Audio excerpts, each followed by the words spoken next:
উত্তর দিনাজপুর জেলার ইসলামপুর ব্লকের রামগঞ্জ 1 নম্বর গ্রাম পঞ্চায়েতের বেদবাড়ি গ্রামে পরিযায়ী এক শ্রমিকের মৃত্যুর খবরে ব্যাপক চাঞ্চল্য ছড়িয়েছে। মৃতের নাম মোহাম্মদ রাজু।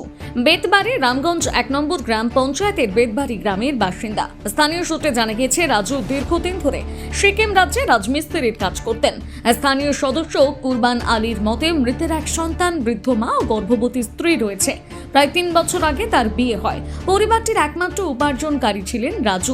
বৃহস্পতিবার দিনের বেলায় সিকিমে 5 তলা একটি বিল্ডিং এর শাটারিং এর কাজ করার সময় দুর্ঘটনাবশত নিচে পড়ে গুরুতর জখম হন তিনি। দ্রুত তাকে সিকিম মহকুমা হাসপাতালে নিয়ে যাওয়া হলেও সন্ধ্যায় চিকিৎসকেরা তাকে মৃত বলে ঘোষণা করে। রাত 7টা নাগাদ ফোনের মাধ্যমে পরিবারের কাছে মৃত্যুর খবর পৌঁছতে এলাকায় নেমে আসে শোকের ছায়া।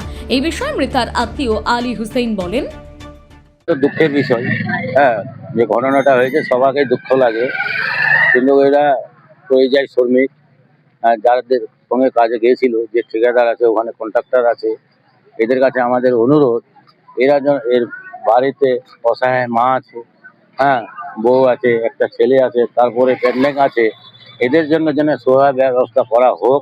তাদের ঠিকাদারের কাছে বলা হচ্ছে, সে মানে কন্ট্রাক্টরের কাছে বলা হচ্ছে, ওরা যেন ভালো মতো এদের সহায় করে দিতে পারে। আর গ্রামের যে আমাদের পঞ্চায়েত সদস্য আছে, প্রধান আছে, এরা যেন এদের হেল্প করে। কার কাছে কাজ করতো? ঠিকাদারটা হচ্ছে এদিকের কোন জায়গায় যেন বাড়ি, শ্রীগ্রামগঞ্জ। অসহায় পরিবারের আর্থিক সংকটের কথা জানিয়ে রামগঞ্জ 1 নম্বর গ্রাম পঞ্চায়েতের উপপ্রধান কামাল উদ্দিন জানিয়েছেন, সরকারি অনুদান যাতে দ্রুত পৌঁছে যায় সেই বিষয়ে প্রশাসনিক স্তরে উদ্যোগ নেওয়া হবে। এই কঠিন পরিস্থিতিতে পরিবারের পাশে থাকার আশ্বাস দিয়েছেন তিনি। এই বিষয়ে উপপ্রধান কামাল উদ্দিন বলেন, পর্যন্ত যখন থেকে আমাদের গ্রামের লোক শুনেছে, সবাই আমরা শোকস্তব্ধ। কাল সন্ধ্যায় উনি পড়েছেন ওখান থেকে, ছাদ থেকে। রাত্রিবেলায় মারা গেছেন হসপিটালে, গ্যাংটক হসপিটালে। কিভাবে খবর পেলেন আপনারা? আমরা ফোন মারফত খবর পেয়েছি। যখন পড়েছিল তার 10-15 মিনিটের মধ্যেই আমরা খবর পেয়ে গেছিলাম যে উনি পড়ে গেছেন। তার একজন ভাই ছিল, আর ওখানকার আরো লোকজন সবাই মিলে হসপিটালে নিয়ে গেছিল। তিনি মারা গেছেন, তার নাম মোহাম্মদ রাজু। বাড়িতে কে কে রয়েছে? বাড়িতে ওর বৃদ্ধ মা রয়েছে, ওর স্ত্রী রয়েছেন, একটা 3 বছরের ছেলে রয়েছে।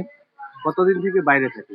বাইরে তো ওরা বাইরেই কাজ করে, পরিযায়ী শ্রমিক, কি কাজ? রাজমিস্ত্রির কাজ করতো। এখন সরকারের কাছ থেকে যে আর্থিক একটা পরিযায়ী শ্রমিকের আর্থিক অনুদান, সেটাকে না, আমরা চেষ্টা করব সরকারি যাতে ওই অনুদান পাওয়া যায়। হঠাৎ কর্মরত অবস্থায় এক যুবকের এভাবে প্রাণ হারানোতে শোকাহত সমগ্র বেদবাড়ি এলাকা। উত্তর দিনাজপুর থেকে বিশেষ প্রতিবেদন, নিউজ টুডে।